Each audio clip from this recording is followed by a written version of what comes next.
भारत और चीन के बीच चल रहे विवाद के बावजूद बीसीसीआई ने चीन की मोबाइल कंपनी वीवो को इंडियन प्रीमियर लीग के 13वें सीजन के लिए टाइटल स्पॉन्सर बनाए रखने का फैसला किया है।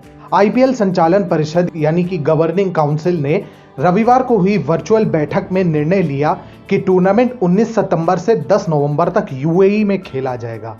इसके साथ ही यह भी स्पष्ट किया कि वीवो ही लीग का टाइटल स्पॉन्सर रहेगा। बीसीसीआई के इस निर्णय के बाद अब पूरे देश में उबाल देखने को मिल रहा है और चीनी वस्तुओं की तरह ही आईपीएल के बॉयकॉट की बात भी शुरू हो चुकी है। मीडिया रिपोर्ट के अनुसार बीसीसीआई के एक अधिकारी ने कहा, इस मामले पर चर्चा की गई थी और फैसला लिया गया है कि वीवो के साथ करार जारी रहेगा। बीसीसीआई ने यह निर्णय प्रायोजक करार को देखने और इस मामले पर कानूनी सलाह लेने के बाद किया है। एक अन्य अधिकारी ने यह भी कहा, स्पॉन्सरशिप करार में कोई बदलाव नहीं होगा, जिसकी जानकारी शनिवार को ही दे दी गई थी। मौजूदा परिस्थितियों को देखते हुए इतने कम समय में बोर्ड के लिए नया प्रायोजक ढूंढना मुश्किल होगा। हालांकि बीसीसीआई का यह फैसला हैरान कर देने वाला है, क्योंकि बीसीसीआई ने 15 जून को पूर्वी लद्दाख में चीनी हमले में 20 भारतीय सैनिकों के वीर गति को प्राप्त होने पर कहा था कि वह चीन के साथ सीमा तनाव के मद्देनजर प्रायोजकों पर पुनर्विचार करेगा। आज भी भारत चीन के बीच सीमा विवाद अभी भी सुलझा नहीं है और तो और चीन भारत के विरुद्ध नेपाल को भी भड़का रहा है। ऐसे में बीसीसीआई का यह फैसला देश हित से जुड़ा कहना कहीं से भी उचित नहीं है। बता दें कि आईपीएल के मुख्य प्रायोजक वीवो के अलावा अलीबाबा भी है, जिसके सीधे तौर पर चीनी लिंक है। इसके अलावा कई कंपनियां जैसे पेटीएम और स्विगी में भी चीनी निवेश है। प्रत्यक्ष और अप्रत्यक्ष रूप से ये सभी आईपीएल से जुड़े हुए हैं। बीसीसीआई के इस निर्णय के बाद पूरे देश में नाराजगी है। विभिन्न संगठनों ने बोर्ड के इस रुख पर नाराजगी जताई है, तो वहीं सोशल मीडिया पर भी आईपीएल के बहिष्कार की मांग की जा रही है। Confederation of all India traders यानी सीएआईटी ने इसी संबंध में गृह मंत्री अमित शाह के साथ साथ विदेश मंत्री एस जयशंकर को भी एक पत्र लिखा है।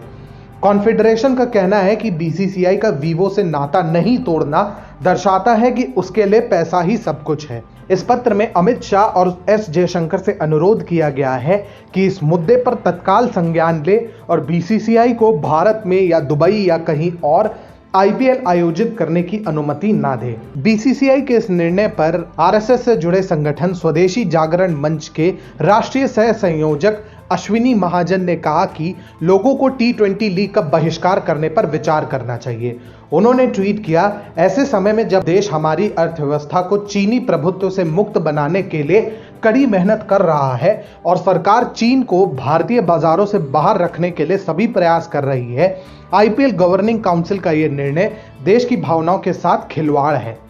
वहीं विदेश मामलों के जानकार विष्णु प्रकाश ने लिखा, आईपीएल को करोड़ों भारतीय फैंस देखते हैं। हम चीन की ओर से हिंसा भी देख चुके हैं। ऐसे में वीवो को आईपीएल का स्पॉन्सर रखने की अनुमति देंगे? बीजिंग हम सब पर हंसेगा। आखिर दुनिया में कौन हमें गंभीरता से लेगा? भारत का यह अपमान क्यों? इसमें कोई दो राय नहीं है कि बीसीसीआई को राष्ट्र और उसकी सुरक्षा के प्रति संवेदनशील होना चाहिए। पूरी दुनिया जिस चीन का बहिष्कार कर रही है, आईपीएल उन्हें ही आश्रय दे रहा है। इन कंपनियों का सीधे तौर पर सीसीपी और पीपल्स लिबरेशन आर्मी से लिंक है तथा अपने होने वाले फायदे का इस्तेमाल ये भारत के विरुद्ध करते हैं। भारत और चीन के बीच लद्दाख में सीमा विवाद अभी भी जारी है। सरकार के साथ साथ जनता भी चीन को सबक सिखाने के लिए हर संभव प्रयास कर रही है। चीनी वस्तुओं के बॉयकॉट से लेकर चीनी टेंडर को रद्द करने की योजनाएं लागू की गई है, लेकिन बीसीसीआई ने इन प्रयासों का भद्दा मजाक बनाया है। यही नहीं, कई देशों ने भी चीन के विरुद्ध लड़ाई में भारत का समर्थन किया है, परंतु बीसीसीआई ने इस मामले में देश हित को नजरअंदाज किया है।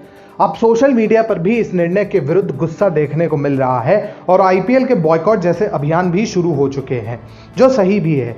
बीसीसीआई को अपने निर्णय पर पुनर्विचार करना चाहिए, अन्यथा उसे दीर्घकालिक नुकसान होना तय है। सरकार को भी बीसीसीआई के इस निर्णय पर हस्तक्षेप करना चाहिए, जिससे चीन का संपूर्ण बहिष्कार संभव हो सके।